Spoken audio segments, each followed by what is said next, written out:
Assalamualaikum warahmatullahi wabarakatuh dan salam sejahtera. Hari ini kita sambung lagi pelajaran kita dalam bab 3 iaitu kelestarian alam sekitar. Hari ini kita akan membincangkan topik 3.2 pencemaran alam sekitar. Jenis dan punca pencemaran alam sekitar. Pencemaran alam sekitar merupakan perubahan ciri fizikal, kimia atau biologi yang tidak dikehendaki dalam komponen alam sekitar, iaitu udara, air dan tanah. Pencemaran alam sekitar menyebabkan kemudaratan dan ketidakselesaan kepada semua hidupan. Pencemaran alam sekitar juga menyebabkan isu alam sekitar seperti banjir kilat. Kita tengok rajah 3.7 ni, jenis pencemaran alam sekitar. Terdapat 4 jenis pencemaran alam sekitar, iaitu pencemaran udara, pencemaran terma, pencemaran air dan pencemaran tanah. Baik, perhati dan kaji jenis punca pencemaran alam sekitar seperti jadual 3.1. Buat kajian sendiri dan tambah jenis dan punca pencemaran alam sekitar yang lain sekiranya ada. Okey. Yang kajian sendiri ni murid-murid boleh buat sendiri di rumah. Boleh berbincang dengan kawan-kawan atau bersama dengan guru masing-masing. Baik. Kita lihat dulu jenis pencemaran alam sekitar yang pertama, iaitu pencemaran udara. Apa punca pencemaran udara ni? Kita lihat di sebelah tu. Pencemaran udara ni ada beberapa punca. Yang pertama, pembakaran bahan api fosil, biogesim, gas exhaust automobil, perebutan bahan dan sisa organik yang membebaskan gas rumah hijau dan pelbagai jenis gas toksik seperti sulfur dioksida ke dalam udara. Baik. Yang keduanya ialah pencemaran udara semula jadi. Antaranya ialah letusan gunung berapi, pembakaran hutan, reput debu, sisa organik yang mereput. Baik, pembakaran hutan ni yang terjadi secara semula jadi, bukan yang sengaja dibakar tu, ya. Itu bukan semula jadi. Yang ketiganya, pencemaran udara buatan manusia, iaitu daripada gas exhaust daripada alat atau kenderaan bermotor. Contohnya apa? Motosikal, kereta, lori, bas ataupun jentera-jentera berat yang ada menghasilkan asap. Kemudian relau bagas. Relau bagas ni dalam proses pengekstrakan biji, sama ada biji besi ataupun biji timah, juga menghasilkan gas yang mencemarkan sebab pembakaran dia menggunakan arang batu, ya. Stesen jana kuasa terma. Stesen jana kuasa terma ni juga menggunakan bahan api fosil, sama ada arang batu ataupun gas. Kemudian akan menghasilkan asap yang boleh mencemarkan persekitaran ataupun mencemarkan udara. Industri dan tapak pelupusan sampah. Pencemaran udara juga boleh berlaku daripada tapak pelupusan sampah, ya. Tapak pelupusan sampah ni apabila berlakunya proses perebutan bahan-bahan buangan ni, maka akan terhasillah gas-gas yang boleh mencemarkan udara. Begitu juga dengan industri yang tertentu akan menghasilkan asap dan mencemarkan udara. Baik. Seterusnya kita lihat pencemaran air. Pencemaran air berpunca daripada pertamanya sisa. Sisa yang dimaksudkan ialah sama ada air sisa. Air sisa ni datang daripada mana? Datang daripada rumah, datang daripada institusi, datang daripada pejabat, premis, kedai dan sebagainya lah. Sisa domestik seperti deterjen dan kumbahan. Ini kalau ada daripada rumah, kita pakai mesin basuh, kan? Mesin basuh, membasuh di sinki, menghasilkan sisa-sisa seperti ini.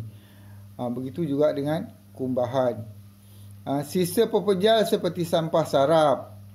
Sampah sarap yang dibuang ke dalam air, ataupun sampah sarap apabila air hujan, daripada tempat pelupusan katakan, kalau tak dikawal, tapi tempat pelupusan ni sepatutnya dikawal, ataupun orang buang sampah kat mana-mana, air hujan, kemudian air yang jatuh kepada sampah-sampah tadi akan menyerap bahan-bahan yang tercemar, kemudian mengalir masuk ke sungai dan sebagainya, yang menyebabkan pencemaran air. Kemudian bahan buangan industri seperti grease, bahan-bahan daripada industri yang dilepaskan ke dalam air boleh menyebabkan pencemaran air.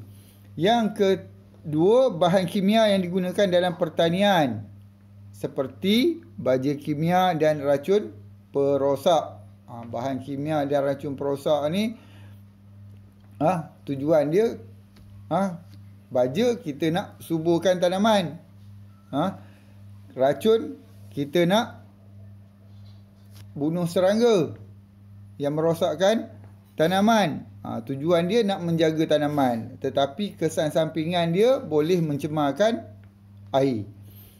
Kemudian tumpahan minyak. Ini berlaku tumpahan minyak, tak kira lah sama ada daripada kenderaan di darat ataupun di air. Kalau di darat, tumpahan minyak tu berlaku di atas, contoh di atas jalan raya. Kemudian hari hujan, hari hujan, air hujan tadi akan membawa tumpahan minyak ni mengalir masuk ke parit, kemudian daripada parit masuk ke longkang, ke sungai, ke laut dan sebagainya.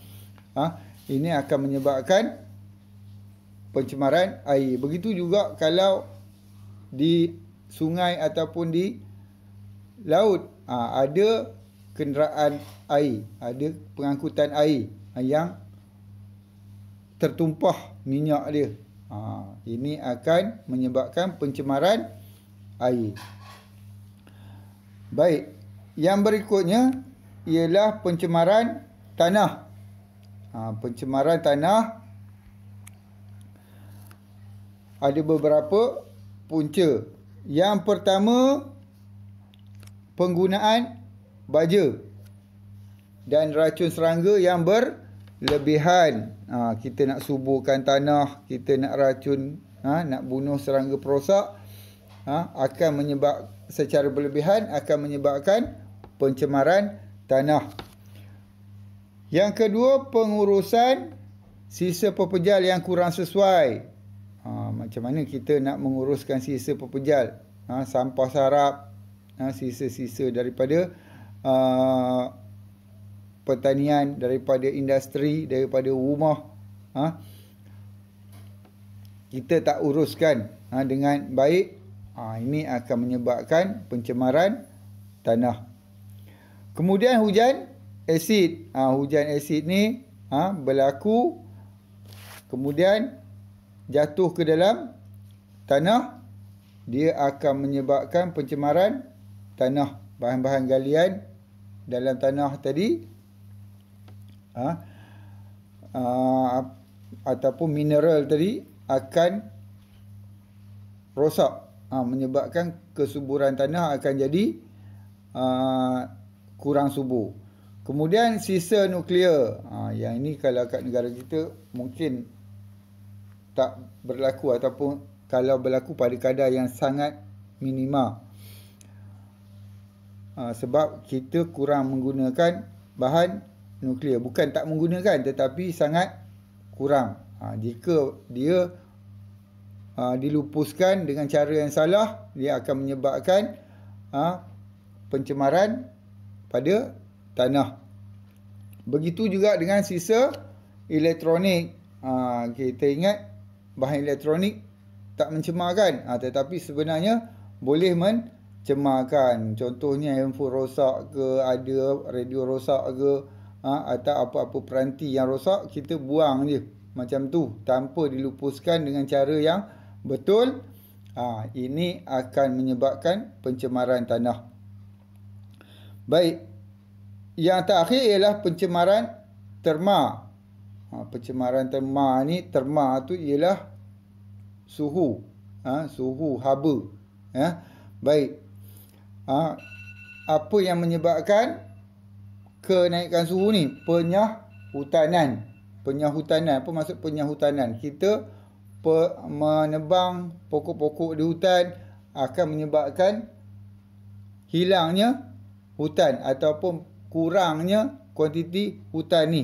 Ini akan menyebabkan suhu meningkat. Kenapa suhu meningkat? Sebab tiada ataupun kurangnya pembebasan oksigen daripada hutan-hutan tadi. Hutan-hutan tadi dia ada pokok-pokok yang boleh menghasilkan oksigen. Oksigen ni akan menyebabkan persekitaran kita jadi sejuk. Jadi bila kurang oksigen, maka suhu akan meningkat. Tak ada pokok-pokok ni. Pokok-pokok ni, hutan-hutan ni akan memberikan kesegaran pada kita. Baik, keduanya aktiviti perindustrian. Aktiviti perindustrian ini juga akan menyebabkan pencemaran terma, di mana pembebasan asap tadi terhasil daripada pembakaran kan. Jadi pembakaran, sama ada pembakaran tu secara terbuka atau tertutup di dalam industri, ini akan menyebabkan pencemaran pada terma. Baik, yang ketiga ialah pembakaran bahan api dalam kenderaan ataupun mesin. Pembakaran bahan api, tak kira lah sama ada gas, petrol ataupun diesel yang digunakan pada kenderaan dan mesin ni akan menyebabkan peningkatan suhu. Akan menyebabkan peningkatan suhu ini dan akan menyumbang kepada pencemaran terma. Seterusnya kita lihat pula tahap pencemaran air daripada sisa domestik. Sisa domestik ni datangnya daripada mana? Daripada rumah kita lah kan. Baik. Indeks pencemaran udara ataupun IPU merupakan parameter pencemaran udara yang diukur untuk menentukan tahap pencemaran udara, manakala biochemical oxygen demand BOD pula merupakan parameter pencemaran air yang diukur untuk menentukan tahap pencemaran air. Eutrofikasi ialah respon ekosistem terhadap penambahan ion fosfat dan ion nitrat, yang itu datangnya daripada deterjen, baja dan sampah ke dalam suatu ekosistem akuatik.